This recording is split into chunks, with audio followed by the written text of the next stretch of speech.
सनातन हिंदू धर्म में तुलसी के पौधे का महत्व सबसे अधिक है। इसकी सबसे पहले पूजा भगवान श्री विष्णु जी ने की थी। श्री हरि कहते हैं, जिस प्रकार से देवी लक्ष्मी से वैकुंठ को ऐश्वर्य प्राप्त है, उसी प्रकार से वैकुंठ में तुलसी के कारण ही पवित्रता प्राप्त है। पृथ्वी लोक पर जिस स्थान पर भी तुलसी का पौधा होगा, उस स्थान पर कभी बुराई का वास नहीं होगा। ऐसा स्थान सबसे अधिक पवित्र होगा। इसी कारण से हमें हमारे घर में तुलसी का पौधा अवश्य ही लगाना चाहिए।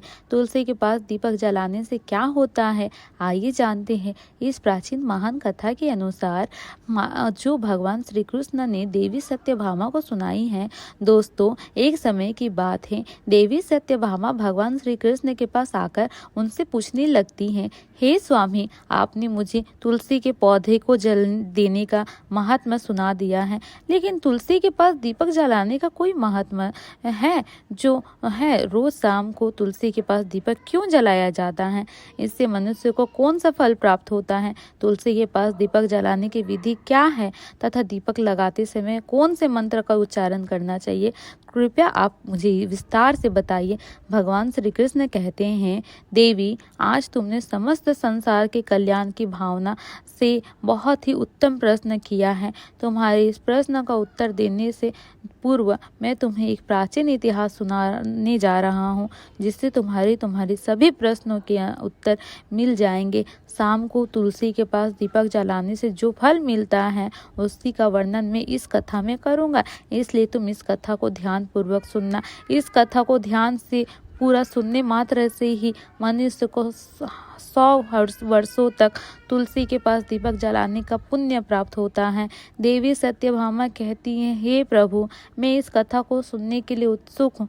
कृपया आप इस कथा को मुझे से कहिए। तब भगवान श्री कृष्ण देवी सत्यभामा को वह कथा सुनाने लगते हैं। हे देवी, पूर्व काल की बात है, दक्षिण दिशा में तुंगभद्रा नाम की एक बहुत ही बड़ी नदी है। उसी नदी के किनारे पर हरिहरपुर नाम का एक अत्यंत सुंदर नगर बसा हुआ है। उसी नगर में हरि दीक्षित नाम के एक ब्राह्मण निवास करते थे। वे अत्यंत गुणवान, चरित्रवान, धर्म कार्य करने वाले तथा वेदों के मार्ग पर चलने वाले थे। उन्होंने समस्त शास्त्र का अध्ययन किया हुआ था। उसी ब्राह्मण की एक पत्नी थी, जिसे लोग दुराचार कहकर पुकारते थे, क्योंकि वे उसके कर्म से ही उसका नाम के अनुसार था। वह सदैव ही अपने पति की अपमानित करती थी, अपने पति के लिए कुवाच कहती थी, पति को भयंकर दुख से देख देती रहती थी, पति के लिए कभी भोजन नहीं बनाती थी। उसने अपने पति के साथ कभी शयन नहीं किया था, कभी उसके साथ प्रेम से व्यवहार नहीं किया करती। पति के मित्र परिवार के लोग घर पर आते तो वे उस स्त्री उनको अपमानित करके भगा दिया करती थी और स्वयं काम भाव से उन्मत्त होकर निरंतर अन्य अभिचारिणी स्त्रियों के साथ घूमा करती थी। उसका मन पति को छोड़कर पराये पुरुष में लगा रहता था। उसने कभी भी अपने पति से प्रेम से बात नहीं की, किंतु पराये सुंदर सुंदर पुरुषों के संग बैठकर बातें करती थी। पराये पुरुषों को मोहित करने के लिए सज धज कर गाँव में घूमने जाया करती थी। कभी वह वन में किसी वृक्ष के नीचे खड़ी रहकर सुंदर पुरुषों की राह देखने लगती थी और किसी दुष्ट पुरुष को मोहित करके उसके भंग संग भोग विलास किया करती थी। फिर एक दिन वह दुराचार स्त्री वन में जाकर एक वृक्ष के नीचे खड़ी हो गई। उसका चित्त काम से भरा हुआ था। वह किसी सुंदर कामी पुरुष की राह देख रही थी, किंतु बहुत समय निकलने के बाद भी उस स्थान पर कोई पुरुष नहीं आया। इसलिए वह अत्यंत दुखी हो गई और प्रियतम की खोज में इधर उधर देखने लगे। उस दिन उसका सारा परिश्रम व्यर्थ हो गया। पर खड़ी होकर वह इस प्रकार की बातें कहकर विलाप करने लगी। नाना प्रकार की बातें करके वो विलाप करने लगी, वहीं पर ही खड़ी होकर के। आज तो इस मार्ग से कोई भी सुंदर पुरुष नहीं आया, अब मैं कैसे अपनी काम शांति करूं, आज की रात कैसे बीतेगी। वह जोर जोर से विलाप करने लगी। उसी जंगल में एक भयानक बाघ निवास करता था।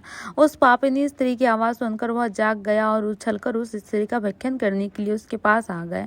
उस भयंकर बाघ को देखकर उस स्त्री के पसीने छूटने लगे और भय से थर थर कांपने लगी। वह स्त्री कुछ करती इतने में ही उस बाघ बाघ ने अपने पंजों से उसे घायल कर दिया और वह स्त्री जमीन पर गिर पड़ी। जमीन पर गिरते ही वह स्त्री चिल्लाते हुए बोली, अरे बाघ, तू किस लिए यहाँ पर आया है? मुझे क्यों मार रहा है? मैं यहाँ पर अपने प्रियतम की खोज कर रही थी।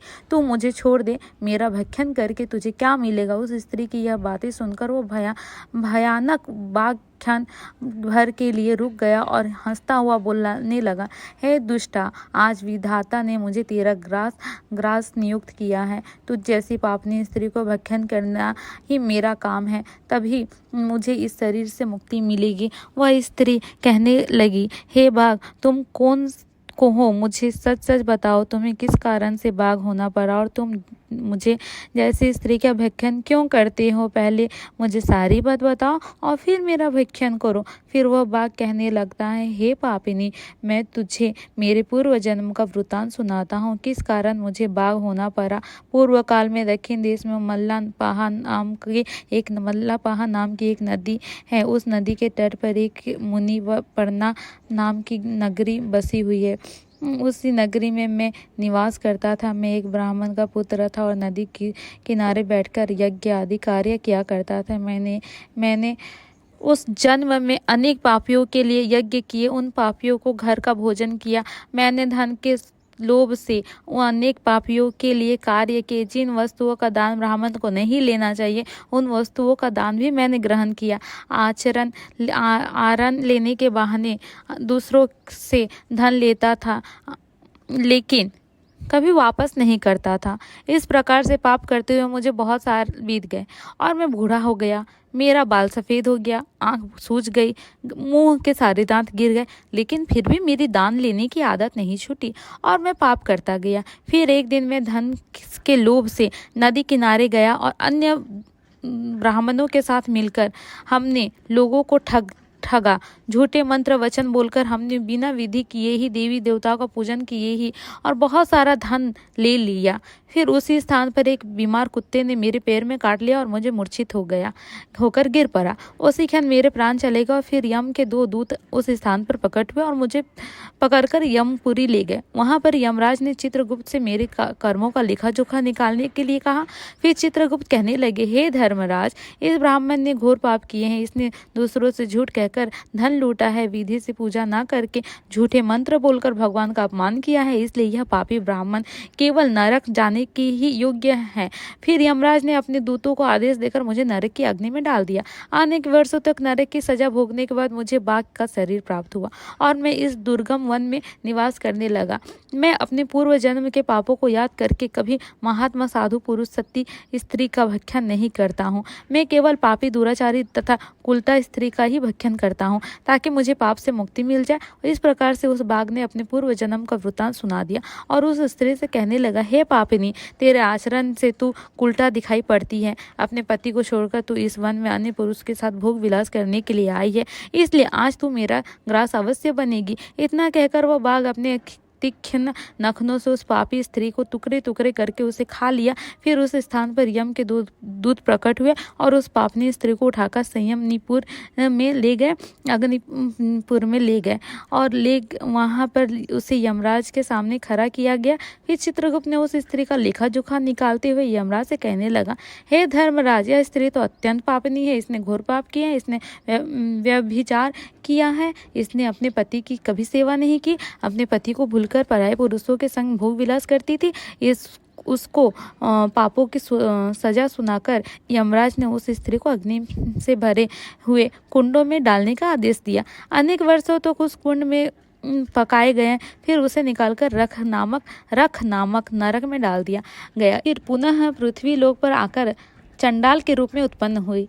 चंडाल के घर में जन्म लेकर वह फिर से अनेक पाप करने लगी, अभिचार करने लगी, अनेक पापी पुरुषों के संग विहार करने लगी। फिर कुछ समय बाद पूर्व जन्म के पापों के कारण से कोढ़ का रोग हो गया और वह भयानक पीड़ा सहन करने लगी। उसका अंग अंग जलने लगा, उसके नेत्रों में पीड़ा होने लगी। इस दुख को सहन करते हुए वह दिन बिताने लगी। फिर एक दिन वह तीर्थ में स्नान करने के उद्देश्य से अंतपुर में चली गई। वहां पर वह एक आश्रम के बाहर निवास करने लगी। उस आश्रम में एक तुलसी का पौधा था। अन्य स्त्री स्त्रियों को वहां पर तुलसी के पास दीपक जलाते हुए देखकर उस पापी स्त्री ने भी वही किया। उसने तुलसी के पौधे के पास एक दीपक जला दिया। फिर उसी रात हृदय फटने से उसकी मृत्यु हो गई और यमराज के 2 दूत उसे ले जाने के लिए वहां पर आए प्रकट हुए। जैसे ही यम के दूत उस पापी स्त्री को पास में बांध कर ले जाने लगे, भगवान विष्णु के 2 पाषाण उस स्थान पर प्रकट हुए। उन्होंने उन दूतों को रोक लिया और कहने लगे, हे दूतों, इस स्त्री को तुम छोड़ दो। यह स्त्री नरक जाने के योग्य नहीं है। तुम किसके आदेश से ऐसा अधर्म कर रहे हो? फिर यम के दूत कहने लगे, पार्षद, हम यमराज के आदेश से इस पापी स्त्री को उठाकर ले जाने रहे हैं, किंतु आप हमें फिर किस कारण से रोक रहे हैं? यह स्त्री अत्यंत पापी है, इसे नरक में ले जाने की आज्ञा मिली है। फिर पार्षद कहने लगे, दूतों, यह स्त्री तो विष्णु भक्त है, यह नरक जाने की योग्य नहीं है। इसने शाम को तुलसी के पास दीपक जलाया है, इसी कारण से इसके समस्त पाप नष्ट हो गए हैं, इसलिए अब यह स्त्री नरक जाने की योग्य नहीं है, यह स्वर्ग जाने के अधिकारी बन चुकी है। पार्षद की बातें सुनकर उन यमदूतों तो उन स्त्री को उसी स्थान पर छोड़ दिया और यमलोक लौट गए। वहां जाकर उन्होंने यमराज को सारा वृत्तांत सुना दिया। फिर भगवान विष्णु के पार्षद उन स्त्री को दिव्य विमान में बैठाकर स्वर्ग लोक ले गए। भगवान श्री कृष्ण कहते हैं, हे देवी सत्यभामा, इस प्रकार से तुलसी के पास केवल दीपक जलाने मात्र से मनुष्य का सभी पापों को नष्ट हो जाता है। जो स्त्री नित्य शाम को तुलसी के पास दीपक जलाती है और सौभाग्यशाली बनती है, उसके पूर्व जन्मों के सभी पाप नष्ट हो जाते हैं, उसे सुख समृद्धि की प्राप्ति होती है। श्री कृष्ण कहते हैं, हजारों अमृत के घरों से नहलाने पर भी श्री हरि को उतनी तृप्ति नहीं होती जितनी वो मनुष्य द्वारा तुलसी का एक पत्ता चढ़ाने से प्राप्त करते हैं। 100 हज गोदान से मानव को जो फल प्राप्त करता है, वही फल तुलसी पत्र के दान से पा लेता है। जो मनुष्य मृत्यु के समय अपने मुंह में तुलसी पत्र का जल पा जाता है, वह संपूर्ण पापों से मुक्त होकर श्री कृष्ण के धाम जाता है। तो दोस्तों, इस प्रकार से भगवान श्री कृष्ण ने तुलसी के पौधे के पास दीपक जलाने का महत्व बताया। आपको यह कथा कैसी लगी कमेंट करके जरूर बताएं। जानकारी अच्छी लगी तो वीडियो को लाइक जरूर करें। कमेंट में जय श्री कृष्ण, जय माँ तुलसी जरूर लिखें। साथ ही चैनल को सब्सक्राइब करें। आप सभी का धन्यवाद। Thank you friends.